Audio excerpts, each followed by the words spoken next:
Well, welcome back to Goldener Woodland Farm. I'm Keith. It is a new year. Happy New Year. It's January 15th, 2023, and finally getting around to doing an update on the solar system. We have a nice sunny day, so I can show you kind of how things are working in a kind of a good day. It's not always like this in western Pennsylvania, but good sunny day, so I'll show you what we have going on here today. So as the drone shot showed, there are 40 solar panels mounted on the roof. They're 440 watts each, 48 volts, excuse me, and they're wired in 4 strings of 10, and within each string of 10 there are 5 in series, 2 in parallel, and so those are the panels on the roof. And so the wiring from the panels from the roof comes up into here, comes into this box, and then we come down into 4 PV high voltage disconnects, DC disconnects.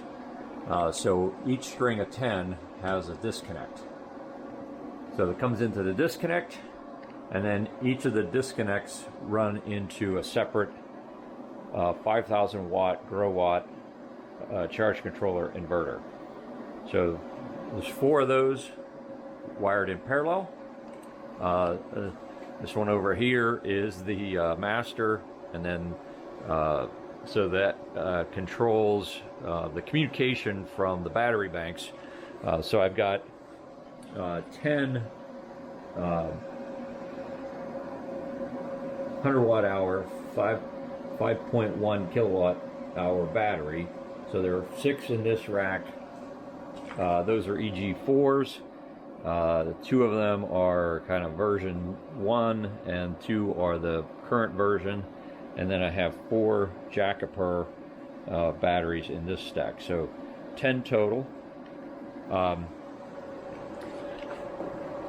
So we've got our PV wire that comes in, and then coming out of each of the inverter charge controllers, we come into this box.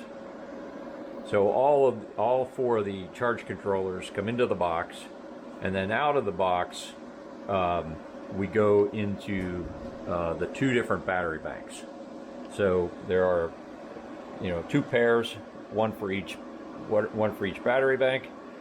So that's charging into the strings of batteries as well as coming back, and then that's how we get the power back into each of the inverters.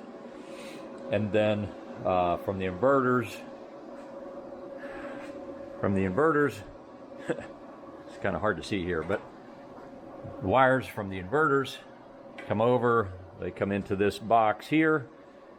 We have the transformers to give us the 120 legs. So all of that feeds into this box here.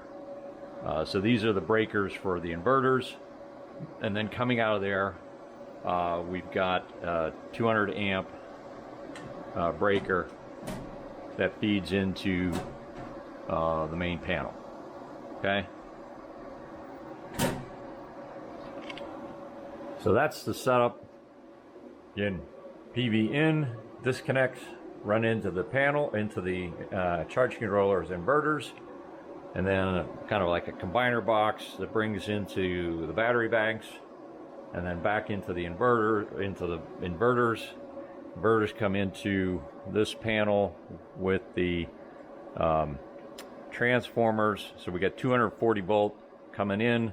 With the transformers, we get our 120 leg. We get the main panel here. And then as a backup, I have I've got a natural gas generator. Again, this property, I have 2 natural gas wells, and I'm able to get access to free natural gas. So we ran a gas line in from one of the gas wells down for a backup, both for electric power and backup for heat. So here I've got a Generac, my Generac natural gas generator, and this is the automatic transfer switch. So when the batteries run down to about 15%, then the inverters shut off, but the charge controllers continue to work. So when the inverters shut off, it shuts off power coming from this box into the panel. So that tells the transfer switch that we lost power. That kicks on the transfer switch automatically, which kicks in the generator. Once the generator comes on, then we get power to the main panel. So everything's operating in the building, and we get power into two 48-volt battery chargers that then can charge the batteries while we're running everything else in the building. And then once the batteries get up to about 25%, inverters come back on, turns power back on, which then shuts off the generator. So if that's happening during the day, when there is some solar production, the generators are running these battery chargers, and then the solar panels are still generating, the charge controllers are still working as well. So if it's during the day, we can get charged both from the solar and from the generator. If it's at night, or we're not getting much in the way of solar production, then the generator will run until these get up to about 25%, and then that kicks everything back on, which then shuts the generator off. So that's sort of how it's working in this scenario. So some of the things that's going on that we have, like I said, it's a real good solar day today.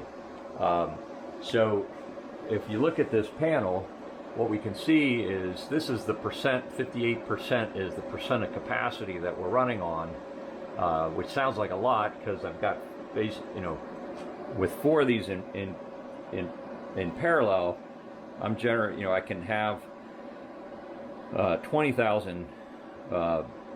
20 kW in power providing. Well, what I'll show you is I'm charging my Rivian EV right now, and so right now solar is charging that Rivian and everything in the building, and charging the battery. So if you look in this little picture here, this is our solar coming in, and there's a down arrow going into the battery. So that says, even though we're using 50% of the capacity of all of these inverters, there's still enough to be charging the batteries.